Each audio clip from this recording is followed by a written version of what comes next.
Did you know that Carolyn Keene, the author credited for the Nancy Drew franchise, is really a ghost? Welcome to Nancy Drew University, where we're hosting a weekly study sesh focusing on different topics from Nancy Drew history. This week's topic, who is Carolyn Keene? In 1905, author and mystery lover Edward Stratemeyer opened the first publishing company specifically for children's books. It was common practice in the dime novel industry at this time to use ghostwriters, which is what the Stratemeyer Syndicate did for all of their series. They published the Bobbsey Twins, Tom Swift, and the Hardy Boys before Stratemeyer recognized the benefit of publishing stories specifically for girls. It was in 1929 that he first wrote to Grosset and Dunlap with the idea for a girl sleuth character. Stratemeyer drafted a brief outline for the first 3 Nancy Drew novels and started his search for a ghostwriter for the series. Mildred Wirt Benson, a journalist from Iowa who had previously ghostwritten other titles for the Syndicate, was selected for the job, and the first 3 Nancy Drew novels hit the shelves on April 28, 1930. Join us next time for Part 2. Welcome back to Nancy Drew University and Part 2 of Who is Carolyn Keene. Make sure to go back and check out Part 1 and our other videos for more Nancy Drew history.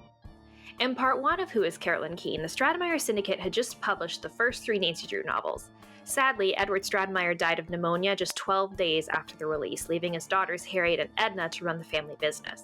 They took over their father's work of outlining and editing the stories, while author Mildred Wirt Benson completed the actual manuscripts.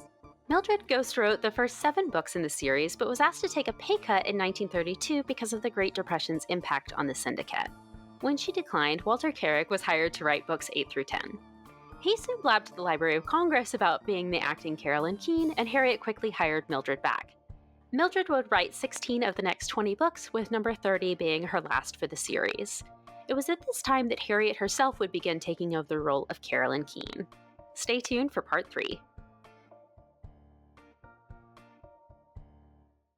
Welcome back to Nancy Drew University and Part 3 of Who is Carolyn Keene. Make sure to go back and check out Parts 1 and 2 and our other videos for more Nancy Drew history.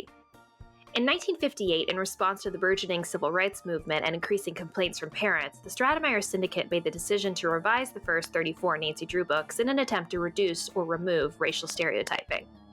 Having previously used a number of ghostwriters to pen the series, Harriet Stratemeyer ended up revising many of the first 34 books herself, while also continuing to produce new books in the series at the same time. She would write all subsequent Nancy Drews up until her death in 1982. With her sister Edna now also deceased, Harriet's trusted business partners carried on her work for another 3 years until the Stratemeyer Syndicate was sold to Simon & Schuster in 1985. Today, Simon & Schuster still uses ghostwriters for the Nancy Drew series and its many spin-offs. There have been dozens of Carolyn Keenes across Nancy's 600-plus mysteries, many of whom are unknown because they are committed to keeping Stratemeyer's ghost story alive. Stay tuned for more Nancy Drew history.